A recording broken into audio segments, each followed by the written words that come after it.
I want to talk about doing things the old-fashioned way. Do you know there's a scripture about that? It's in the book of Jeremiah, chapter 6, verse 16. Thus saith the Lord, stand by the roads and consider. Inquire about ancient paths. Which is the road to happiness? Travel it and find tranquility for yourselves. I was in a class once in a very fancy community near here, and it was some philosophy class. I don't know if it was Socrates or Plato. But anyway, the teacher did not like to call on me, but I would just keep my hand up. She'd call on everybody else around the table. I would just keep my hand up, and then she was forced to call on me. And I said some kind of quote to her, and I said, and I read that recently in a very old book. And she said, you read old books? Like it was the most bizarre thing in the world. I guess she didn't know that the Bible is the most purchased book in the whole history of the world. And it's an old book, thousands of years old.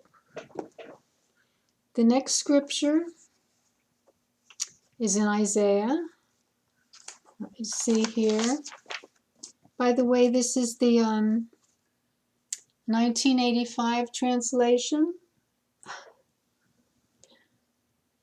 of the Hebrew Bible. So you won't find in there the Gospels, the Acts of the Apostles, the letters to the churches, or the book of Revelation. Now, Isaiah 66:1. Thus saith the Lord, the heaven is my throne, and the earth is my footstool. Where could you build a house for me? What place could serve as my abode? All this was made by my hand, and thus it all came into being. There's no temple anymore in the one that Solomon built in Jerusalem. To me, the temple is outside. Where did Adam and his wife, Hawa, not Eve, Hawa, where did they live? In a garden.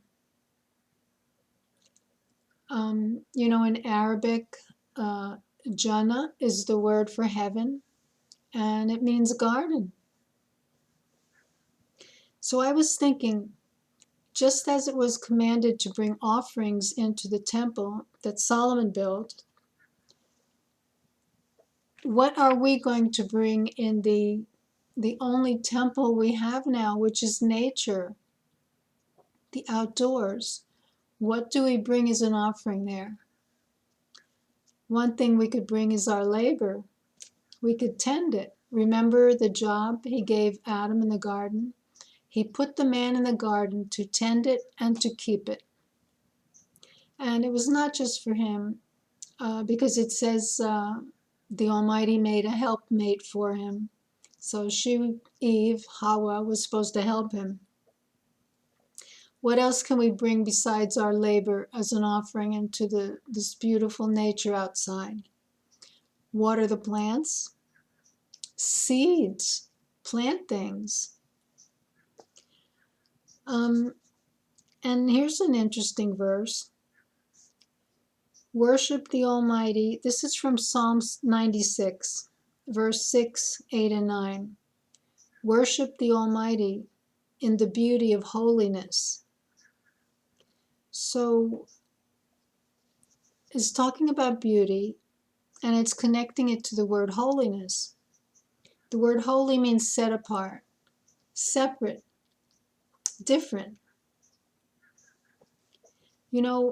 I get very annoyed. I love to watch movies online and shows on TV, and I get very annoyed. It's always the same thing. The men are all covered up. I mean, here, all the way down to their feet. The only thing showing is their face and their hands, a little bit of their neck. I mean, that's how it used to be for women to be all covered up for their protection. And also, they seem to insist, who's ever directing these shows and movies, that the women have long hair and that it's hanging down. I mean, it's a fact that COVID loves hair. And it's okay if they don't want to cover their head, but why don't they tie it up? I mean, they have the hair flowing everywhere. I used to work with an assistant, and as she was bending over, inserting a needle for an IV in the patient's arm, and cleaning the area first, her long hair was hanging, touching it. I mean, it was the funniest thing. Why is she going to clean the patient's arm with an alcohol pad, and then her hair is right there? Another thing I see with the way women are forced to dress in a sensual way, I'm sure they would not keep their job if they dressed the way they wanted to. But anyway, another thing is makeup. Don't they know that they're clogging their pores? Do you know that there's only one woman mentioned by name in the Bible who wore makeup? You probably know it already. Jezebel. The English translation of Jezebel is Isabel. Anyway, she was the most evil queen ever, and she's the only one mentioned by name who wore makeup. And the last thing I notice about movies and TV shows, the directors or the producers seem to insist that the women show cleavage. Now, it doesn't matter if it's in the dead of winter, and it's minus 10 degrees outside, no sleeves and cleavage low. I mean, when I see cleavage, I think of, oh, breasts, breast milk, nursing babies. How nice. So I, I just don't get it. I just don't get it. And it annoys me. And usually when I'm watching a movie or TV, I'm just sitting there shaking my head. And why don't you see newscasters, men with ponytails or long hair? I mean, we talk about, America being the land of the free, but I don't see the freedom. I mean, yes, you could do whatever you want, but you will pay for it. You won't get hired. You won't raise up in the ranks and improve your career. And that's all right. The Almighty, the Almighty gives everyone what they've earned. So eventually it will work out. I originally wanted to talk about social interaction between different genders, between men and women, in the three Abrahamic religions, in Judaism, Christianity, and Islam. When I was visiting Jerusalem in 2003, I was with a distant relative on the trip who was male, and his English wasn't good. He mostly spoke Spanish, and so we were having trouble finding some place. And so I stopped in front of a man, obviously a Jewish man, young man, and I said, "Could you tell us if we're on the right road to et cetera, et cetera?" And he looked at me, paused, turned, and walked away. And you know what I thought? I thought, what a wonderful peace and confidence the wife of that man must have.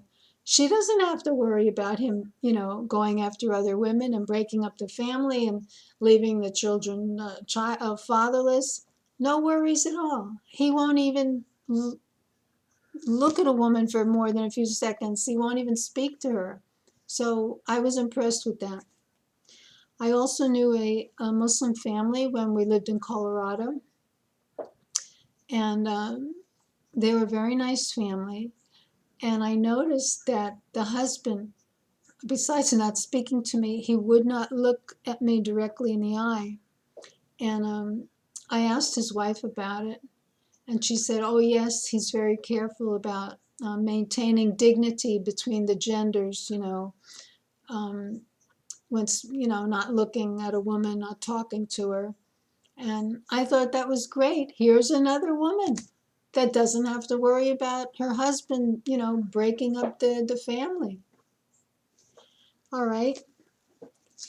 Now, what about Islam and gender relations? There's a famous saying in Islam that when a man and woman are alone, speaking together, just him and her, the third one there is the devil. So the reason they have this saying, which is a surah, something that the scholars wrote, and they have this so that there's not any possibility whatsoever of even getting close to, some kind of sin, some kind of catastrophe in the family where a family is going to be broken up. And I was told once by this Muslim lady friend, she said, yes, in Islam, there's marriage or nothing. Now, if you're thinking of this as very strict and what's the big problem, think about if these kind of rules were in place with everyone. No broken families, no children who don't even know who their father is. How would you like to be like that? So there's another saying in Islam that when you see a woman, lower your eyes. You know, don't be staring at her. I mean, you can't help it if you see someone, but don't, be fixated on her. And even in this country, the United States, decades ago, it was common practice for a father not to let his daughter be alone with some man who's not part of the family.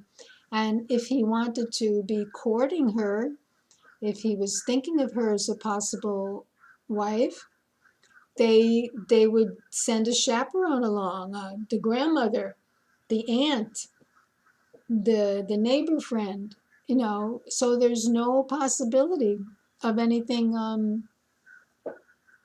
happening that's going to disturb the society and make problems for everyone, especially the children. So think about these things. I try to think about everything, and I hope somebody can get some benefit out of an old nurse